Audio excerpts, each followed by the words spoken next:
8장 품성의 기초. 훌륭한 건물을 어떤 면으로 성전 건축과 비교해 볼 수 있을 것이다.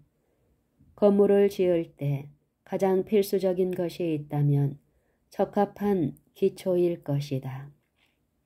어떤 한 사람이 시가지를 걸어가다가 한 무리의 일꾼들이 필요 이상으로 크고 넓고 깊은 구덩이를 파는 것을 보게 되었다.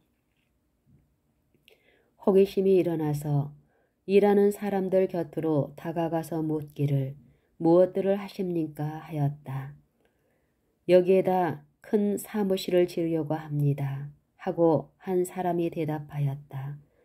그런데 무엇 때문에 이렇게도 깊이 땅을 팝니까 하자 우리가 아주 높은 건물을 세우려고 그렇습니다 라고 대답하는 것이었다. 위에서 말한 이하가 고상한 품성을 개발하는데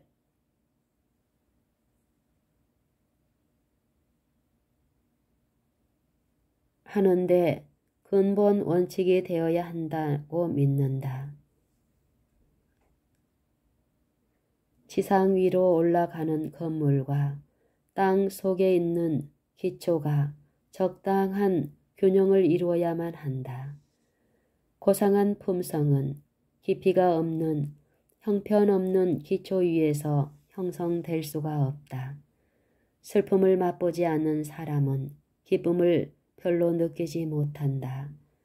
오스트리아 비엔나에 살던 유명한 음악 교수는 재능을 겸비한 한 여학생에 대해 그는 아주 훌륭한 가수입니다. 그런데 그녀의 노래에 한 가지 결여된 것이 있습니다. 그녀의 생애가 너무 잔잔했다는 것입니다. 그러나 만약 누군가가 그녀의 마음을 상하게 한다면 그녀는 유럽에서 가장 훌륭한 가수가 될 것입니다. 라고 하였다. 우리는 말로 표현할 수 없는 하늘의 영광에 참여하고 이 땅에서 우리가 알지 못하는 상상도 못하는 기쁨과 행복을 체험하게 되기를 바란다. 그러나 이 땅에서의 시련과 슬픔의 경험들은 거룩한 땅에서 가지게 될 깨어지지 않는 평화와 행복을 훨씬 더 감사하게 해줄 것이다. 내가 유럽에서 전쟁으로 만신창이가 된 마을에서 몇 주일의 경험을 견딘 후에 미국에 돌아와 자유를 만끽할 때 전보다 훨씬 더 감사하는 마음을 가지게 되었다.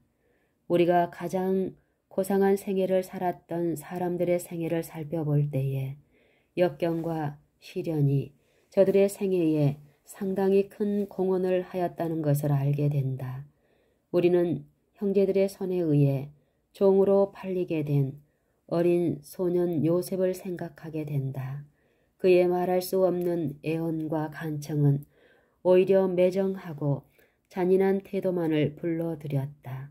단 몇 시간 사이에 사랑받던 아들의 지위에서 멸시받고 무기력한 노예의 신세로 변하였다.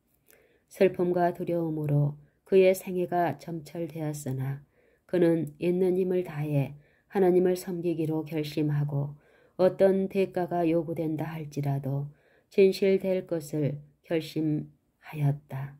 그래서 그와 같은 불운의 시간은 요셉의 생애에서 한 전환점이 되었다.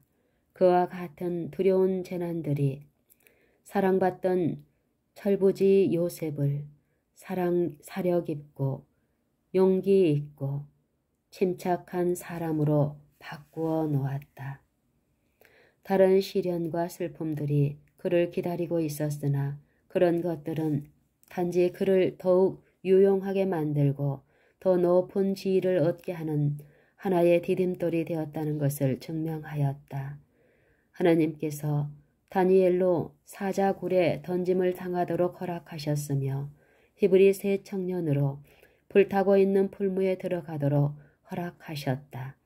그러나 옳은 일에 대해 굳건하고 충성을 다했기 때문에 모든 시련을 통과하게 되었고, 그로 인해 저들은 현대에 살고 있는 모든 청년들에게 아름다운 모본을 남겨놓았다. 고상한 품성의 가장 핵심이 되는 것은 인내이다.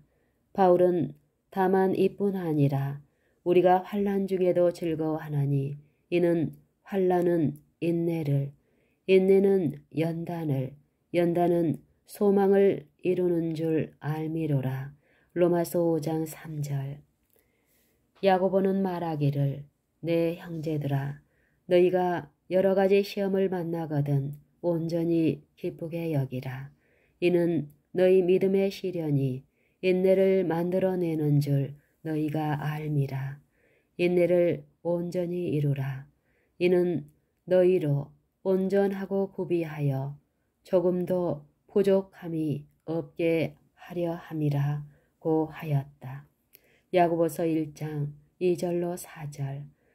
내가 아는 사람들 가운데 가장 인내심 있고 부드럽고 동정적인 사람들은 이와 같은 특성들을 시련과 고난을 통해서 길렀다.